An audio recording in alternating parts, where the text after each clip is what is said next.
Hi, രജനീഷാണ്. ഒരു relevant topic സംസാരിക്കാനാണ് വന്നത്. നമ്മുടെ റഹീം സാറിൻ്റെ ഇംഗ്ലീഷ് നമ്മളെല്ലാവരും ഇപ്പം എടുത്തിട്ട് എന്താ പറയുക, ട്രോളി കൊന്നുകൊണ്ടിരിക്കുന്ന ഒരു സാഹചര്യം കടന്നുപോയിക്കൊണ്ടിരിക്കുകയാണ്. അപ്പോൾ അദ്ദേഹം തന്നെ മാധ്യമങ്ങളുടെ മുമ്പിൽ പറഞ്ഞു, എനിക്ക് ഭാഷാപരമായ പരിമിതികളുണ്ട്, പക്ഷെ അതിൻ്റെ പ്രവർത്തനത്തെ ബാധിക്കില്ല. വളരെ നല്ലൊരു കാര്യമാണ്. അതായത് English is just a language, not knowledge എന്നൊരു സിനിമയിൽ പറയുന്നുണ്ട്. ഇംഗ്ലീഷ് ഭാഷാ പരിജ്ഞാനം ബുദ്ധിയുടെ അളവുകോലേ അല്ല. It's only a linguistic power. ബുദ്ധിക്ക് വേറെ ഒരുപാട് മാനദണ്ഡങ്ങളുണ്ട്. ഈവൻ ധോ ലാംഗ്വേജ് എന്ന് പറയുന്നതിനെ നമുക്കൊരു സുപ്രഭാതത്തിൽ ഡെവലപ്പ് ചെയ്യാൻ പറ്റുന്ന ഒരു സാധനമല്ല. ഞാനിപ്പം ഈ ലൈവിൽ വരാൻ കാരണം, കുറച്ച് വർഷങ്ങളായിട്ട് ഇംഗ്ലീഷ് ലാംഗ്വേജിനെ സ്നേഹിക്കുകയും പഠിക്കുകയും അത് ഉപയോഗിക്കുകയും ചെയ്യുന്ന ഒരു വ്യക്തി എന്ന നിലയ്ക്ക് ഞാനിതിനെ എക്സ്പ്ലോയിറ്റ് ചെയ്യുന്ന ഈ സ്പോക്കൺ ഇംഗ്ലീഷ് ട്രെയിനിങ് സെന്ററുകളുണ്ട്. അവരുടെ ചില പരസ്യ വാചകങ്ങളുണ്ട്. അതായത്, നിങ്ങളെ 20 അത്ഭുത കോഡുകളിലൂടെ ഞങ്ങൾ ഇംഗ്ലീഷ് പഠിപ്പിക്കും, മനഃശാസ്ത്രപരമായ രീതിക്ക് ഇംഗ്ലീഷ് പഠിപ്പിക്കും, ഇംഗ്ലീഷ് നിങ്ങളുടെ ബ്ലഡിൽ അലിയിച്ച് ചേർക്കും. ഇങ്ങനെ കുറെ വാചകങ്ങൾ വരുന്നുണ്ട്. പ്രൈമറിലി ഏതൊരു ഭാഷയും, ഇപ്പൊ ഇംഗ്ലീഷ് ആവാം, മലയാളം മുതൽ കന്നഡ ആവാം, തമിഴ് ആവാം, ഹിന്ദി ആവാം, ജർമ്മൻ ആവാം, വിച്ച് എവർ ലാംഗ്വേജ്, ഒരു പർട്ടിക്കുലർ കാലയളവിൽ നമുക്കതിനെ മാസ്റ്റർ ചെയ്യാൻ കഴിയില്ല. കാര്യം ഭാഷയുടെ ഒരു പവർ എന്ന് പറയുന്നത് അത് വളരെ നാളുകൾ എടുത്തുകൊണ്ട് മാത്രം ഡെവലപ്പ് ചെയ്യാൻ പറ്റുന്ന ഒരു സാധനമാണ്. ആദ്യം തന്നെ നമ്മൾ ഒരു ഭാഷയുടെ അക്ഷരങ്ങൾ പഠിക്കുന്നു. ആ അക്ഷരങ്ങൾ പ്രോപ്പറായി എഴുതിയ അത് വാക്കുകളാകുന്നു. ആ വാക്കുകൾ എങ്ങനെ ഉച്ചരിക്കണം എന്ന് നമ്മൾ പഠിക്കുന്നു. അതേപോലെ വാക്കുകൾ നിരത്തി അർത്ഥവത്തായ വാക്കുകളുടെ സമൂഹമായി വാചകങ്ങൾ മാറുന്നു.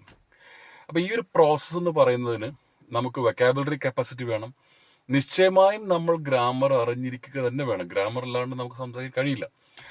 അപ്പം ഇത് ഒരു കുറവല്ല സത്യത്തിൽ. പക്ഷെ എങ്കിൽ പോലും നമ്മളുടെ വിദ്യാഭ്യാസ സമ്പ്രദായം എത്രത്തോളം അതിന്റെ നിലവാര തകർച്ച ഉണ്ട് എന്നുള്ളത് ഇത്തരം പ്രമുഖരുടെ ഭാഷാ പ്രാവീണ്യം കാണുമ്പോഴാണ് നമ്മൾ മനസ്സിലാക്കുന്നത്.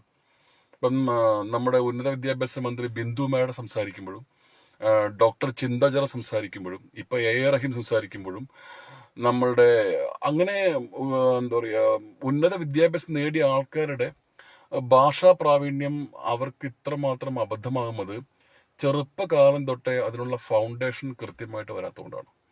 സോ ഈ ഭാഷയുടെ സൈക്കോളജി എന്താണെന്ന് വെച്ചിട്ടുണ്ടെങ്കിൽ, നമ്മൾ മാതൃഭാഷ എന്ന് പറയുന്ന സാധനം ശരിക്കും ഒരു പ്രൈമറി ലാംഗ്വേജ് ആണ് പറയാം. ജനിച്ചു വീഴുന്നൊരു കുട്ടി ഒരു വയസ്സിൽ ആകുമ്പോൾ അവൻ മീനിങ് ഫുള്ളായ ഫസ്റ്റ് വേർഡ് സംസാരിക്കുന്നു.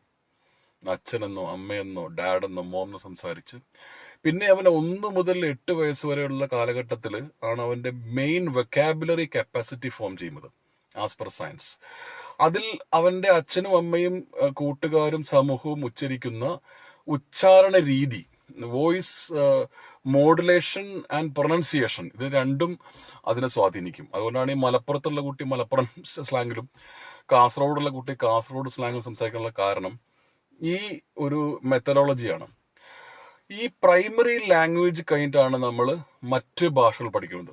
മറ്റ് ഭാഷകൾ പഠിക്കുമ്പോൾ സംഭവിക്കുന്ന വെച്ചിട്ടുണ്ടെങ്കിൽ, നമ്മൾ ഒരു ഇംഗ്ലീഷ് വാക്കിനെ മലയാളത്തിൽ എന്താണ് പറയുക, ഫോർ എക്സാമ്പിൾ ഇപ്പോൾ നമ്മൾ ഫുഡ്, ഭക്ഷണം, ഇങ്ങനെയാണ് നമ്മൾ ഓരോ വാക്കുകളും മലയാളവും ഇംഗ്ലീഷുമായിട്ട് നമ്മൾ പഠിക്കുന്നത്. അപ്പൊ പെട്ടെന്ന് നമുക്ക് ഇംഗ്ലീഷ് സംസാരിക്കുമ്പോൾ നമ്മൾ ആദ്യം അത് മലയാളത്തിൽ ചിന്തിക്കും, എന്നിട്ട് നമ്മളിതിനെ ഇംഗ്ലീഷിലേക്ക് ട്രാൻസ്ലേറ്റ് ചെയ്യും നമ്മുടെ തലച്ചോറിനുള്ളിൽ തന്നെ. ഈ ഒരു സമയത്ത് കൃത്യമായ വാക്കുകൾ വരാതിരിക്കുമ്പോഴാണ് നമ്മൾ തപ്പുന്നത്. അപ്പൊ നോർമലി അതൊരു പബ്ലിക്കിന് മുമ്പിലാകുമ്പോൾ നമുക്ക് ആ കൃത്യമായ ഭാഷ, ആ വാക്കുകൾ വന്നില്ലെങ്കിൽ ഓട്ടോമാറ്റിക്കലി നമ്മൾ ട്രബിൾഡ് ആവും.